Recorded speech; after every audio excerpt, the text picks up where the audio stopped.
Hello guys, this is Brian here with week 3 post-op update. It's been 3 weeks since my panniculectomy, and somebody had asked me, do you have to have do you have to use a special soap the day before surgery? And the answer is yes. My gastric bypass surgeon also did the same thing, and they recommended Hib- Hibiclens, Hibiclens. Um, and you can get this from like any drugstore. You can also use the store brand as well. And this is what it looks like.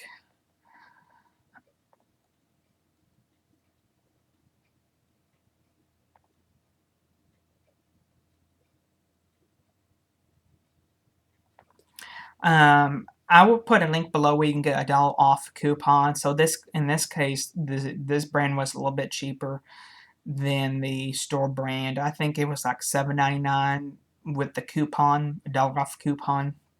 So it turned out to be cheaper than the store brand. I do have some updates. I just came back from the doctor's office yesterday. I did have a good Thanksgiving. I did worry about overeating, of course, and I did eat some things I shouldn't have, of course. Who doesn't do that on Thanksgiving? I did have a piece of pecan pie, real skinny piece with some Cool Whip. It didn't upset my stomach, anything like that. I was worried about my pain level. I live on the other side of Dallas, and where my family, where we went for Thanksgiving, one of my relatives, they live on the other side, north of Fort Worth. So I did worry about the long car trip. So I did pack up my pain medicine and nausea medicine just in case I needed it for the long car ride. But other than that, it was okay. Sunday and Monday came around. I was starting to hurt really bad from the drain tube because I had 2 drains left still. And I noticed it was tugging on the suture that was in my skin, holding the drain tube in. So it's hurting. It hurt pretty much. So starting to do this on Sunday. Monday came around. I was off my pain medicine for a good week and a half, and I said, I'm gonna have to take a painkiller and nausea because I got nauseated, and I felt really weird, sick, almost like fever, like I had a fever, but I didn't. And then it dawned on me, you know what? My body is starting to reject this drain tube, and it was trying to push it out, and it was tugging. And Monday night came around, I was hurting again really bad, and I noticed it came out more. But this time the suture broke off on its own. The doctor said, I asked the doctor about that, is they do that on its own. But I noticed it came out more, and I was hurting really, really bad. And I called the doctor's office at 10 o'clock at night. I called the doctor at 10 o'clock at night, and his answering service connected me to him. I said, you know what? I feel really bad. He said, that's normal. That means your body's trying to reject the drain tube. You can pull it out on its own, or if you want to wait to come in the morning, that's fine. I didn't want to pull it out on my own. But he said that, it's ready to come out. That's what it's doing. So, okay, I call, I said, I will go ahead and take some pain medicine, like he said, and go to sleep and call his office on Tuesday, because today's Wednesday. And I was just hurting, and I woke up again at 1 o'clock in the morning, just sweaty and just hurting really bad.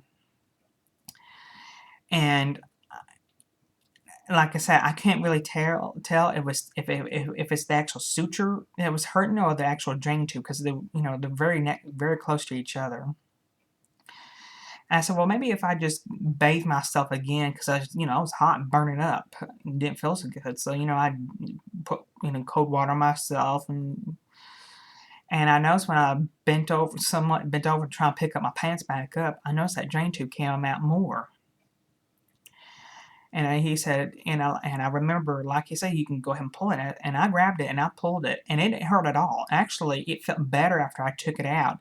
And what it is, they told me what was causing the pain was the edge of the drain tube. The very end of the drain tube was moving around inside the wound, where it is. So, my body pushed it out more, and of course, when I pulled it out, it did leak for a good 30 minutes, and they told me to put pressure on it.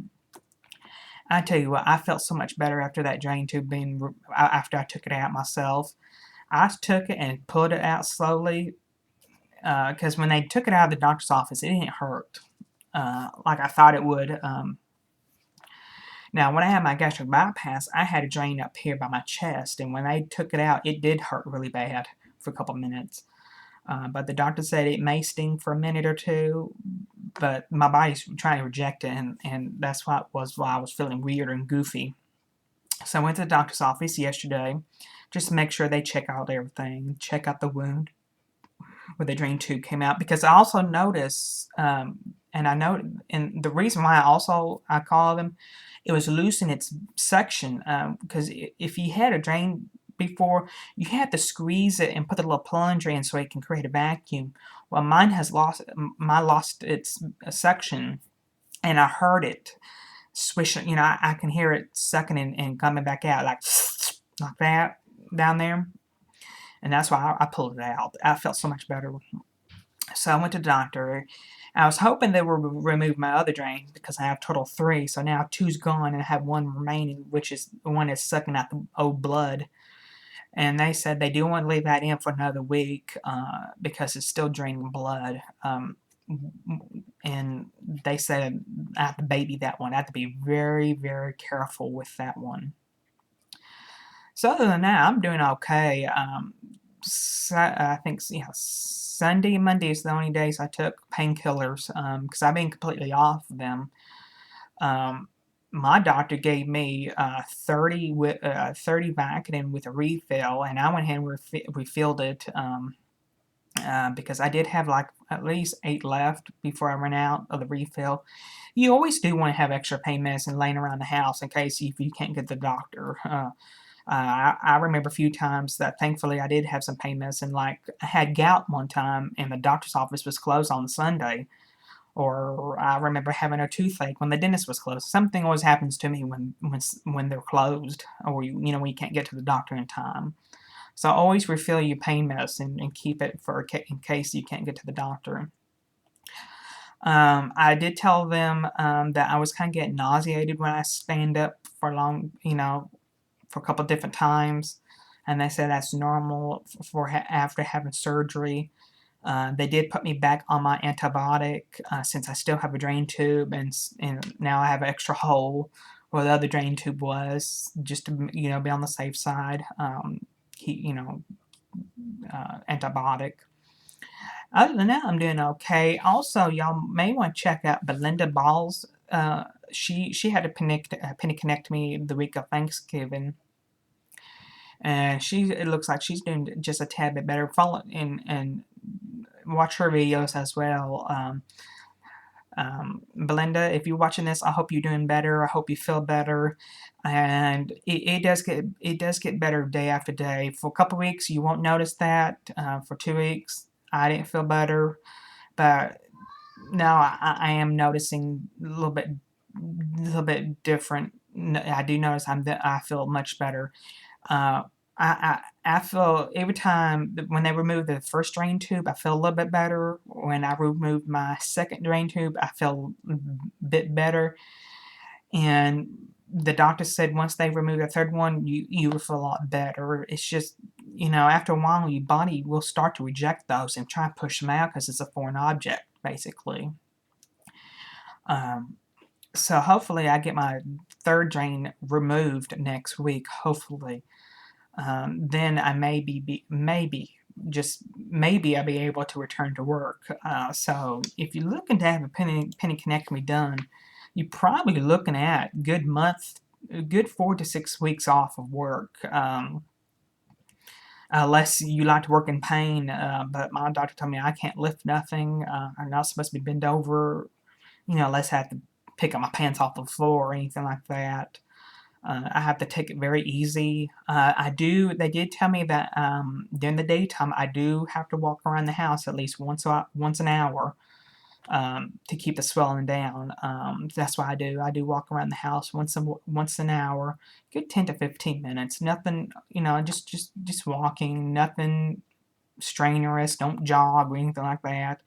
Or if you want to go outside and walk up and down the street for a minute or two, I mean, I've been doing that as well.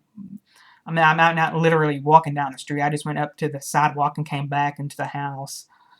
Maybe in the day or two, I might be just walk half of a couple houses length and come back. Get in and out of the car is kind of hard still because I still have the binder on. They still tell me I still have to wear it for another couple weeks. I can't take it off. I can only take it off for 2 hours a day. But they want me to keep it on constantly. Now, after a while, they do shift around, so you do have to take it off and put it back on to readjust it. I did have to buy a new one yesterday after I came home from the doctor's office because mine just get nasty and falling apart because I did cut some of it off with a scissors. So my doctor told me I could do that since the one they gave me at the hospital it's real long. So I just cut an inch off so I could breathe a little bit better because it was cutting into my chest and my back. So you really can't bend very easy. So once I took an inch off, it made it better. So I went to the medical supply store, bought another one that was like that, shorter, widthwise. And those things are kind of expensive. It costs like $20, and no, I take that back, $24, because it was tax free. Here in Texas, medical devices are tax free. I got my EOB from the hospital the other day, and the binder that they gave me, they charged my insurance company over $50 for it. And my surgery alone, just from the hospital, cost my insurance company $45,000. And $22,000 of it was drugs, which I called them, asking them for out of my statement because I think that's wrong. I think that's really wrong for being in the hospital for 2 days. I know I can't use $22,000 worth of drugs because I was on a pain pump and that was it for a day and a half. And the rest of the day they gave me pills on the second day.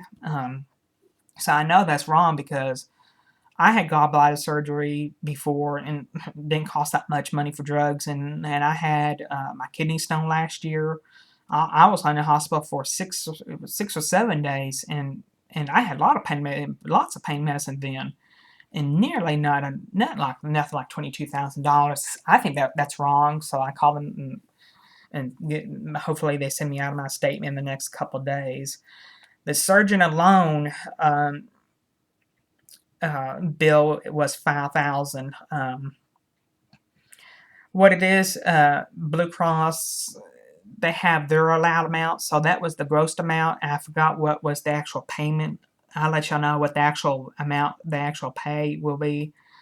And I can only view certain. I haven't got it in the mail yet. I only got the EOB online. And then it takes a week for the EOB to get here in the mail. The online EOB only has limited information on it. $50,000 is a lot of money. And thankfully, insurance did pay. Thankfully, they did pay 100% of it, all of it. Now I'm waiting for the EOB for the anesthesiologist or any kind of blood work I had done, things like that. The lab. If you have any questions, let me know or private message me. Like I said, Belinda, watch her journey. She had a panniculectomy too. She also has something done. I think she called it monoplasty. So check out her channel right now. See how she's recovering as well.